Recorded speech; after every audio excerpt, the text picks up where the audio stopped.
Bismillahirrahmanirrahim. Assalamualaikum warahmatullahi wabarakatuh. Alhamdulillahi wa kafa. Wassalatu wassalamu ala nabiyil mustafa wa ala alihi wa sahbihi wa man iktafa. Amma ba'd. Para penuntut ilmu dimanapun antum berada, semoga Allah subhanahu wa ta'ala merahmati antum semua. Kita lanjutkan kembali pelajaran akidah, membahas kitab Thalathatul Usul wa Adillatuha, atau 3 landasan utama dan dalil-dalilnya yang ditulis oleh Syekh Muhammad bin Abdul Wahhab At-Tamimi rahimahullahu ta'ala.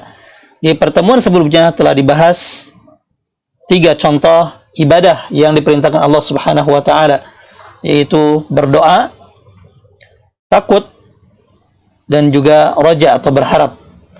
Di pertemuan kali ini, yaitu pertemuan ke-6, kita akan membahas contoh ibadah lainnya yang diperintahkan Allah subhanahu wa ta'ala, yaitu tawakal, raghbah, rahbah, khusyu', khasyah, inabah, isti'anah, isti'adah, istighatsah, menyembelih, dan nazar. Kita mulai dengan ibadah tawakal. Penulis berkata, wa dalil tawakkul qauluhu ta'ala wa 'ala Allahi fatawakkalu in kuntum mu'minin, wa qauluhu wa man yatawakkal 'ala Allahi fahuwa hasbuh. Jadi tawakal adalah firman Allah Ta'ala, dan hanya kepada Allah hendaknya kamu bertawakal jika kamu benar-benar orang yang beriman. Al-Quran surah Al-Ma'idah ayat 23. Juga firman Allah Ta'ala dalam surah At-Talaq ayat 3, dan barang siapa yang bertawakal kepada Allah, niscaya Allah akan mencukupkan keperluannya. Tawakal secara bahasa adalah bersandar pada sesuatu. Sedangkan menurut istilah, tawakal adalah jujur dalam menyandarkan diri kepada Allah, disertai keyakinan padanya, serta berusaha dengan melakukan sebab yang disyariatkan. Oleh karena itu, tawakal yang benar harus memenuhi 3 unsur. Yang pertama, jujur dalam menyandarkan diri kepada Allah. Yang kedua, yakin bahwa Allah akan menepati janjinya. Dan yang ketiga, berusaha dengan melakukan sebab yang disyariatkan. Ibadah lain yang dijelaskan oleh penulis yaitu raghbah, rahbah, dan khusyu'. Beliau mengatakan, wa dalil raghbah wal rahbah wal khusyu' qauluhu ta'ala innahum kanu yusari'una fil khairat wa yad'unana raghaban wa rahaba wa kanu lana khashi'in. Dalil raghbah atau berharap, rahbah atau rasa cemas, dan khusyu' adalah firman Allah Ta'ala dalam Al-Quran surah Al-Anbiya ayat 90. Artinya, sesungguhnya mereka adalah orang-orang yang selalu bersegera dalam mengerjakan perbuatan-perbuatan yang baik, dan mereka berdoa kepada kami dengan penuh harap dan cemas, dan mereka adalah orang-orang yang khusyuk kepada kami. Raghbah adalah kecintaan seseorang untuk meraih sesuatu yang ia cintai. Adapun rahbah adalah rasa takut yang membuahkan usaha agar terhindar dari apa atau siapa yang dia takuti. Dengan kata lain, rahbah adalah rasa takut yang disertai amalan.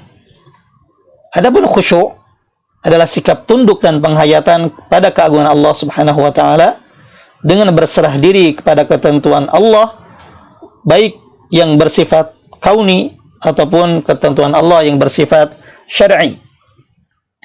Sebagai catatan, ibadah kepada Allah harus disertai dengan khauf atau rasa takut dan roja atau berharap secara seimbang. Jika tidak seimbang, maka akan menyebabkan kebinasaan. Khauf dan roja dalam ibadah seperti 2 sayap burung yang harus seimbang. Oleh karena itu, sebagian ulama mengatakan, man 'abadallaha bil hubbi wahdahu fahuwa zindiq. Barang siapa yang beribadah kepada Allah dengan rasa cinta saja, maka ia adalah seorang zindiq. Wa man 'abadahu bil khaufi wahdahu fahuwa haruriyun. Barang siapa yang beribadah kepada Allah dengan rasa takut saja, maka ia adalah seorang haruri atau seorang khawarij. Wa man 'abadahu bir raja wahdah fahuwa murji. Barang siapa yang beribadah kepada Allah dengan raja atau rasa harap saja, maka ia adalah seorang murji'ah. Wa man 'abadahu bil hubbi wal khaufi war raja fahuwa mu'minun muwahhid. Dan barang siapa yang beribadah kepada Allah dengan rasa cinta, dengan rasa takut, dengan rasa harap yang seimbang, maka ia adalah seorang mukmin yang bertauhid. Kemudian ibadah lain yang disebutkan oleh penulis adalah khasyah. Beliau mengatakan, wa dalilu khasyah qauluhu ta'ala, fala takhshawhum wakhshawni. Dalil khasyah atau rasa takut adalah firman Allah Subhanahu wa taala dalam Al-Qur'an surah Al-Baqarah ayat 150. Artinya, maka janganlah kamu takut kepada mereka dan takutlah kepadaku saja. Khasyah adalah rasa takut yang dibangun di atas pengetahuan terhadap keagungan siapa yang ditakuti dan kekuasaannya yang sempurna. Kemudian ibadah lainnya yang disebutkan oleh penulis adalah inabah. Dia berkata, wa dalil inabah qauluhu ta'ala, wa anibu ila rabbikum wa aslimu lah. Dalil inabah atau kembali kepada Allah adalah firman Allah Ta'ala dalam Al-Quran surah Az-Zumar ayat 54 yang artinya, dan kembalilah kepada Tuhanmu dan berserah dirilah kepadanya. Inabah adalah kembali kepada Allah dengan melaksanakan perintahnya dan menjauhi larangannya. Firman Allah Subhanahu wa taala berbunyi, wa anibu, artinya kembalilah, ila rabbikum wa aslimulah, kepada Tuhanmu dan berserah dirilah kepadanya. Maksudnya, serahkanlah urusanmu kepada Allah karena kamu adalah hamba, sedangkan seorang hamba harus pasrah kepada tuannya. Dan dalam hal ini Allah Subhanahu wa taala, sebagaimana dalam sabda Nabi sallallahu alaihi wasallam, as-sayyidu Allah, Tuhan adalah Allah. Kemudian dalilnya disebutkan oleh penulis adalah isti'anah. Beliau berkata, wa dalil isti'anah qauluhu ta'ala, iyyaka na'budu wa iyyaka nasta'in, wa fil hadis, idza ista'anta fasta'in billah. Dalil isti'anah atau mohon pertolongan adalah firman Allah Subhanahu wa taala dalam Al-Qur'an surah Al-Fatihah ayat 5, yang artinya, hanya Engkaulah yang kami sembah dan hanya kepada Engkaulah kami meminta pertolongan. Dalam hadis disebutkan, apabila kamu mohon pertolongan, maka mohonlah kepada Allah. Isti'anah artinya memohon pertolongan. Firman Allah Subhanahu wa taala dalam Al-Qur'an surah Al-Fatihah ayat 5, yaitu iyyaka na'budu wa iyyaka nasta'in. Pada ayat ini terdapat kata yang seharusnya diletakkan di akhir, namun pada ayat ini didahulukan atau diletakkan di awal, yaitu na'budu iyyaka wa nasta'inu iyyaka. Seharusnya seperti itu. Namun dalam uslub atau gaya bahasa Arab, khususnya dalam ilmu balaghah, gaya bahasa seperti ini disebut dengan al-hasr atau pembatasan. Jika diartikan, artinya kami tidak beribadah kecuali kepadamu dan juga tidak meminta pertolongan kecuali kepadamu, atau kami hanya beribadah kepadamu dan hanya meminta pertolongan kepadamu. Lalu ibadah lainnya yang disebut oleh penulis adalah isti'adzah. Beliau berkata, wa dalil isti'adzah qauluhu ta'ala, qul a'udzu birabbil falaq wa qul a'udzu birabbin nas.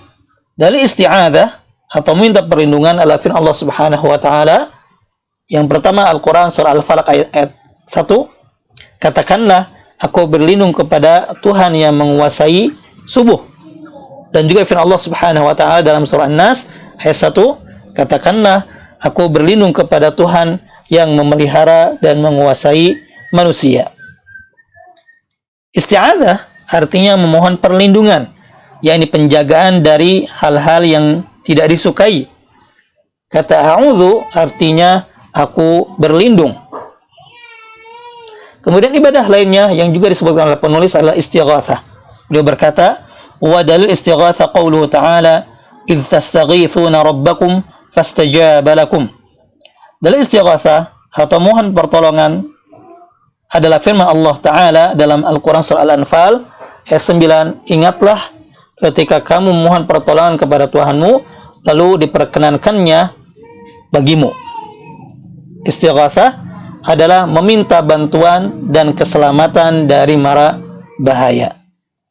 Sebagai catatan, isti'anah meminta tolong isti'adzah atau meminta perlindungan, istighatsah meminta bantuan saat bahaya, dan meminta syafaat atau pembelaan kepada makhluk pada sesuatu yang mampu dilakukan makhluk tersebut, itu diperbolehkan dengan 4 syarat. Yang pertama, orang yang dimintai pertolongan, syafaat, bantuan masih hidup. Tidak boleh orang mati. Yang kedua, orang tersebut hadir di hadapan kita atau hadir secara hukum.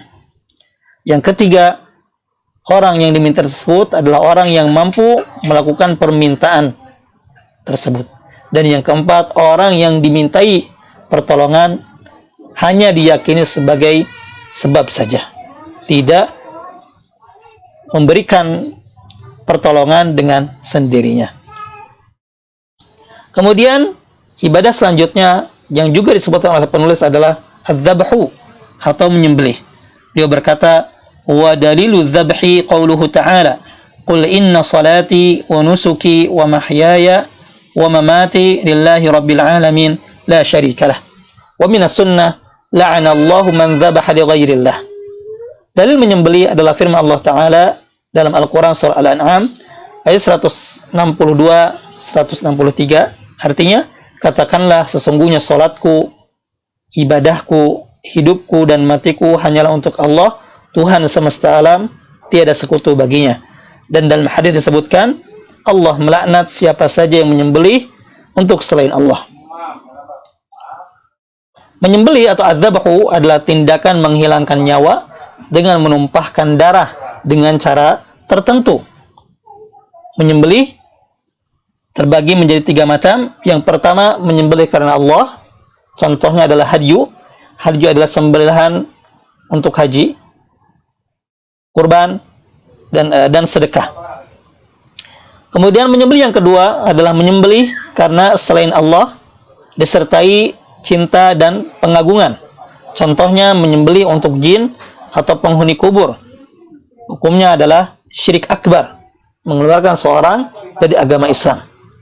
Kemudian menyembelih yang ketiga, menyembelih yang hukumnya mubah atau diperbolehkan. Contohnya sembelihan untuk menjamu tamu atau untuk dijual. Kemudian ibadah lainnya yang disebutkan oleh penulis adalah nazar. Dia mengatakan, wa dalilun nadri qauluhu ta'ala yufuna bin nadri wa yakhafuna yawman kana syarruhu mustatira. Dalil nazar adalah firman Allah Ta'ala dalam Al-Quran surah Al-Insan ayat 7, yang artinya mereka menunaikan nazar dan takut akan suatu hari yang azabnya merata di mana-mana. Nazar secara bahasa artinya janji atau mewajibkan. Menurut istilah, nazar adalah janji seseorang atas dirinya dengan mewajibkan sesuatu yang asalnya tidak wajib atas dirinya. Contohnya, seseorang puasa tersebut asalnya tidak wajib baginya, namun ia berjanji jika memperoleh sesuatu ia akan berpuasa. Itu adalah contoh nazar. Nazar terbagi menjadi 2, nazar untuk Allah dan nazar untuk selain Allah. Adapun perincian tentang menyembelih dan juga tentang nazar akan dibahas di pelajaran-pelajaran lainnya. Sebagai catatan, macam-macam ibadah yang disebutkan oleh penulis dalam kitab ini, dari mulai berdoa sampai nazar, hanya sebagai contoh, bukan pembatasan. Artinya, masih banyak ibadah-ibadah lain yang tidak disebutkan oleh penulis. Namun pada intinya, barang siapa yang memalingkan atau mempersembahkan sesuatu dari ibadah-ibadah yang disebutkan tadi atau ibadah-ibadah yang tidak disebutkan di sini kepada selain Allah, maka ia telah berbuat syirik, sebagaimana dikatakan oleh penulis, "Faman sharafa min hasya'in la ghairillah fa huwa musyrikun kafirun." Barang siapa yang memalingkan ibadah-ibadah tersebut kepada selain Allah, maka ia adalah musyrik. Demikian penjelasan tentang mengenal Allah dan macam-macam ibadah yang diperintahkan oleh Allah. Semoga bermanfaat. Assalamualaikum warahmatullahi wabarakatuh.